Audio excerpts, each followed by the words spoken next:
또는 금융 자동화 관련입니다. 상당히 재미있는 주제예요.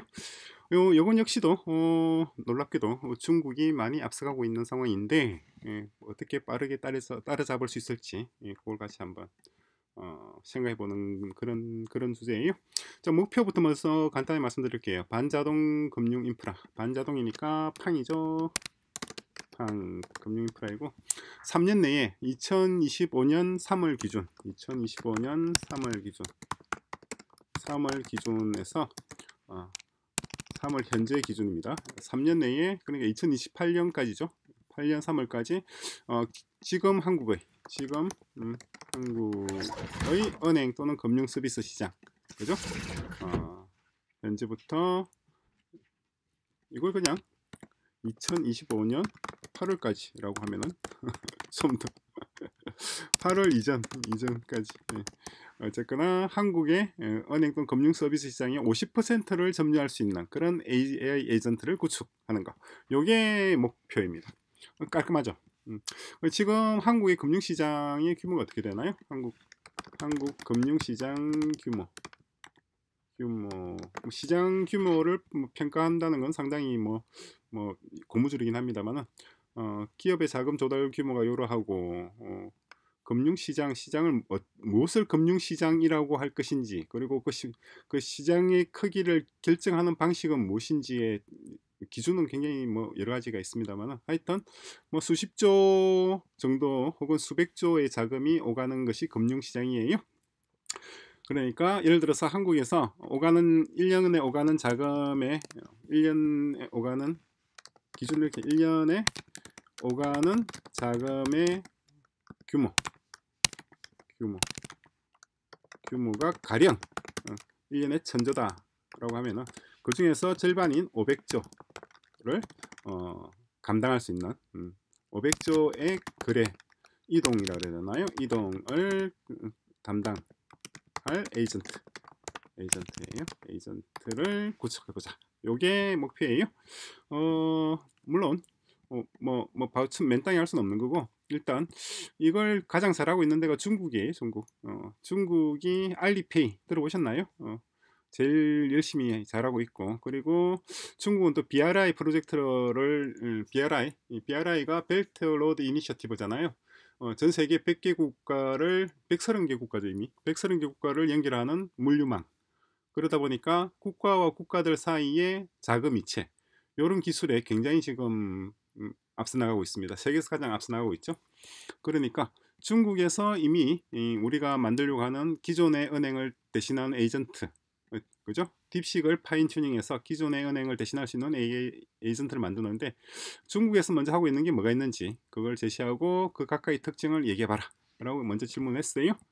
그러면은 당연히 열심히 얘기를 합니다. 얘기한 것이 첫 번째 질문에 대한 얘기 요거예요. 자, 딥식을 파인 튜닝해서 기존의 은행을 대신할 수 있는 AI 에이전트인데, 중국에서 시도했거나 유사한 프로젝트가 뭐가 있느냐고 물어봤더니 일단 엔터그룹, 여기 알리바바예요. 알리바바의 자회사 마이뱅크와 지마 크레딧, 그리고 딥시크 알파 자체 개발한 LLM 블록체인 실시간 빅데이터. 중국이 블록체인을 굉장히 정말 활용을 잘하고 있습니다. 놀라워요. 딥식 알파 당연히 우리가 알고 있는 그 딥식이에요. 그 딥식과 같이 기술 공동 개발을 하는 거예요. 그래서 AI 신용평가 3초 내에 대출 승인, 그리고 크로스보더 당연하죠. 18개국 통화 자동 환전, 수수료 최적화, 그리고 스마트 계약. 이거 이더리움이죠. 이더리움의 스마트 계약. 간단한 논리예요. 이거.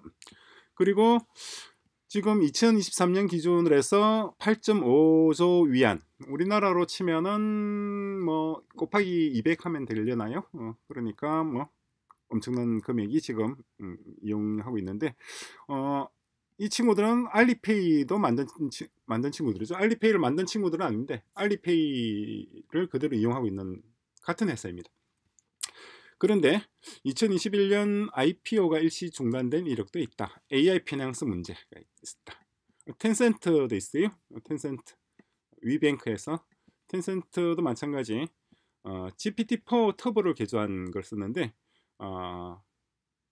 얘들이 생각을 잘못했어요. 어쨌거나 핑안, 평안이죠. 평안. 한국식으로는 평안, 중국 발음으로는 핑안, 원커넥트. 마찬가지 이더리움이나 이런 걸 하는 거예요. 양자통신 기술을 또 적용했어요. 근데 양자통신 아직 상용화가 되어 있지는 않습니다. 상용화 되어 있지는 않지만은 하여튼 적용하려고 여러 가지를 하고 있어요. 암호화. 그리고 중국 인민은행, 중국人民银行이죠. People's Bank of China, PBOC. 예. 중국 발음으로는 중국人民银行입니다.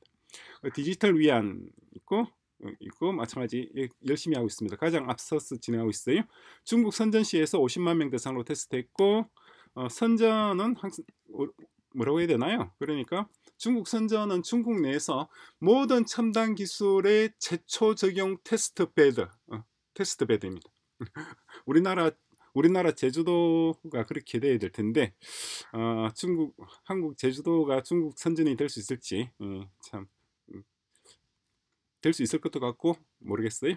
제 생각엔 될 수 있을 것 같습니다. 그다음에 바이두, 두시아먼.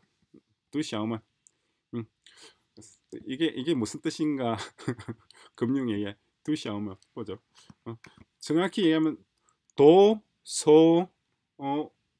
도소만이에요. 도소만 한국식 발음하면은 이게 어떤 의미로 쓰였는지 볼까요?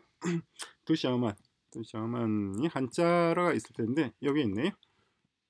도소만이에요. 도소만. 여기가 뭐 지명 이름 같기도 하고 사람 이름 같기도 하고 모르겠습니다. 하여튼 도쇼만 있고 바이두에서 하는 겁니다. 그럼 만약에 파트 2는 딥시크를 기반으로 해서 AI 은행을 구축한다면 어떻게 할 수 있을 것인가? 상당히 잘 나와 있어요. 자율 경제, 사용자를 대신해서 주식, 부동산 투자를 실행하는 거. 이게 중요하죠. 그죠? 자율 경제 이전트 당연히 들어야 됩니다. 그리고 양자 내성 암호화 결제를 내었는데 이게 상용화되어 있는지를 제가 아직까지 잘 모르겠습니다. 확인해 봐야 될 것 같아요. 그다음에 멀티 커런시 당연히 필요하죠. 다중 통합 계좌. 그러니까 은행 계좌 하나에 달러, 중국 원화, 뭐 엔화 다 들어갈 수 있는 거예요. 그리고 법적 요건 당연히 충족해야 됩니다. 국제결제은행하고 암호자산 규제, 미국 이런 법적인 문제 하고 그래서 기술 아키텍처 설계를 이렇게 제시를 했어요. 그러니까 처음에 규제 관련되는 거, 두 번째는 강화학 서비스 의사결정 인터페이스, 웹3 JS, 메타버스 은행 UI 등등이 있는데 요거는 별 의미가 없는 것 같아요. 어쨌거나 딥식 7빌리언 모델로 해서 3계층 시스템을 구성하는데 요거 1, 2, 3 요거는 조금 제가 보기엔 딱히 바람직하지 않습니다. 그리고 트랜잭션은 초당 50만 건. 그리고 세 번째 단계 데이터 인프라고 추가하는 거고 120개 국가 중앙은행 공개 데이터와 블록체인 기술 보안 프레임워크는 영지식 증명으로 되어 있어요. 제로 날리지 프루프인데 이걸 한국어로는 영지식 증명으로 하니까 너무 말이 좀 이상하네. 파트너십은 협력 대상은 아마존 아주르 뭐 금융 전용 클라우드 그리고 오라클 그리고 스위프트 비자 레거시 시스템과 완성 요거는 필수 협력으로 되어 있는데 제가 보기엔 딱히 필수 협력할 필요는 없을 것 같습니다. 아무것도 필요 없어요. 해서 프루프 오브 컨셉이 6개월 정도에 100억 정도 들 거고 알파 테스트에 이 정도 들 거고 글로벌 런칭 들고 3년 내에 완성한다면은 180밀리언이니까 한 3천억 2,500억 정도 들지 않느냐 라고 하는 건데 글쎄요. 요거는 노벨 경제학상 수상자 등으로 감사기구 등등을 하라고 되어 있는데 글쎄요. 일단 여기 이 답변은 제가 보기에는 딱히 그렇게 훌륭하진 않습니다. 참고할 만한 내용은 있지만 딱히 훌륭하진 않아요. 자, 두 번째 질문을 같이 보죠. 두 번째 질문은 앞에 봤던 질문 중에서 구체적으로 엔트그룹의 마이뱅크와 지마 크레딧을 벤치마킹해서 유사한 서비스를 제공할 방법, 시간, 절차 그리고 알리페이와 같은 금융 서비스도 새로 관할한다고 할 때 어떻게 해야 되겠느냐 라고 하는 거예요. 18초 만에 답이 나왔습니다. AI 신용평가 딥시크 7빌리언이죠. 모델에다가 SNS 신청 신경망 그죠? 딥 뉴럴 네트워크를 말하는 겁니다. 그래서 뭐뭐뭐 하고 시마의 사회적 신용 점수는 이런 걸로 어떻게 하고, 알리페이는 스마트워치를 통해서 심박수 변동성으로 투자 성향을 분석하는 이런 걸 또 하고 있는 것 같아요. 하여튼 별짓을 다 하고 있긴 합니다. 그다음에 크로스보더, 국경에 제약 없이, 그러니까 카드를 쓰면 카드 수수료가 나가잖아요. 그죠? 카드 수수료가 나가지 않는 결제 시스템을 어떻게 구성할 것인가 라고 하는 거예요. 그래서 알리페이의 QR 결제, 메타버스 이런 것도 있고, 스마트 계약. 자, 스마트 계약은 자동 대출 있고 등등 있고, 기술 아키텍처는 이제 파인 튜닝 한다면 요렇게 사용자 패턴 분석하는 딥 뉴럴 네트워크, 양자 암호 통신, 퀀텀 레이어 있고, 신용평가, 규제 준수사항, 양자 서명, 그리고 인프라 구축해서 요런 단계를 넣고, 성능 대비 신용평가는 중국 내 데이터가 지금 현재 89%란 말이에요. 이걸 글로벌로 모든 국가, 우리 지금 한국에 있는 은행들은 한국에 있는 고객에 대해서 신용평가가 가능하잖아요. 그런데 그렇지 않고 전 세계 누구든지 신용평가를 할 수 있는 그런 시스템. 그죠? 그 대출 승인 시간도 0.8초. 사기 탐지율을 지금 94%인데 이걸 98.5% 올리고 등등 한다는 건데, 예, 뭐 좋은 거 맞습니다. 좋은 거 맞긴 한데, 제 생각에는 여기 있는 내용들 글쎄요, 보죠. 어쨌거나 3년 내 전 세계 은행 업무의 40%를 AI 에이전트로 대체할 수 있고, 그리고 알리바바에서 5천만 사용자를 돌파하는데 걸린 시간을 12개월로 단축하는 것이 목표. 이 프로젝트의 목표로 지금 이렇게 구성한 거예요. 상당히 참조할 만한 내용은 많습니다. 참조할 내용은 많고, 마이뱅크하고 시마크레딧이 지금 하고 있는 거, 요런 것, 요렇게 하는 것들 참고할 만한 내용은 많은데, 제 생각에는 이렇게 복잡할 것 같지 않아요? 이것보다도 훨씬 더 간단하게, 지금 요 목표하는 거, 앞으로 3년 이내에 지금 한국에서 제공하고 있는 은행 서비스들의 50%를 자동화하는 거, 요거는 지금 R1에서 제시했던 것보다는 훨씬 더 간단하게 할 수 있을 것 같아요.